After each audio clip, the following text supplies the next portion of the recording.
let me ask you this. Before I go, let me ask you this. What is your response when people ask you what was the prayer? What do you say? Because that's all people want to know. Really? You be acting like you don't hear people asking you the damn question. What was the prayer? That's what they want to know. What was it? Because I pray with you many nights. I'm like, did you keep that one? But the point is what you just said, that I prayed many nights. Okay. I think that's the biggest thing, is like, people always say the prayer. It's not just one prayer. It's multiple prayers. Like, especially, you know, when you're going through a big transition in life. Like for me, as we, you know, all know, I was single mom in it. That was something I never envisioned, never imagined. And I think at that point, when you're in a time like that in your life, you have to think about like exactly where you are and where you want to go. And so, because I remember you always telling me like you have to envision it, speak it, believe it. You have to, you know, because if you don't have a vision for where you're trying to get to, you'll just keep shooting in the dark. You just you won't get anywhere. And so I think that was the biggest thing, is like, I knew at that place in my time, at that time in my life, that for me, I had to be intentional. Look at Russ. Right. No, I did. I had to be intentional. Well, the funny thing is that everybody asks, you know, what the prayer was for Ciara, but nobody really asked me what was the prayer for me. Nobody ever. You're right. Nobody. Okay, bro. What was the prayer for you? So let me tell y'all something. I was single. I was doing, you know, hanging out, doing thing, whatever that means. Doing what, bro? Doing what thing? Hey, you know what I'm saying? Listen. That's a later conversation. Oh Lord. But anyway, so I'm hanging out, and I think ultimately though, you know, for me, I never forget, like, being in a space of like, what do I really want? Like, what am I looking for? You know, and I think, you know, really, I wanted a relationship, a long-lasting relationship. I wanted love. I wanted kids. I wanted family. You know, I didn't want perfection. I wanted the perfect thing for me. And so, anyway, so I ended up writing down my 5 non-negotiables, because really, really, marriage is a partnership. It's a business deal in a way, but it's really a partnership. It's like, hey, we're going to do this forever.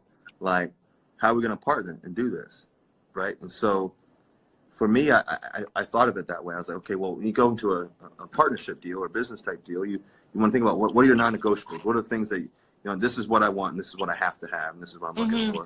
So I wrote down my 5 non-negotiables, and you know, producer Lala over here getting on the deets. I'm going in. Look, how did I turn into the damn interviewer? But the reality is, hold on one second. The reality is that sorry, I'm just texting her. The reality is that for me, for the 5 non-negotiables was more what I had to write down. I had to write down what those were. I had to have a clear vision of what that was. And so for my 5 non-negotiables, the first one is I wanted a woman of faith.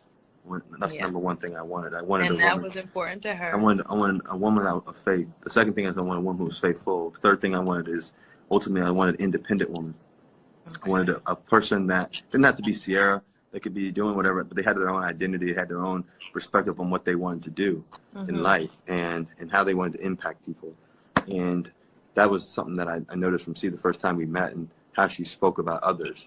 The fourth thing was I wanted a woman who was going to love me the way that my mom loved my dad when he was on his deathbed, you know, and how my mom took care of my dad no matter what the circumstances were, no matter how hard it got.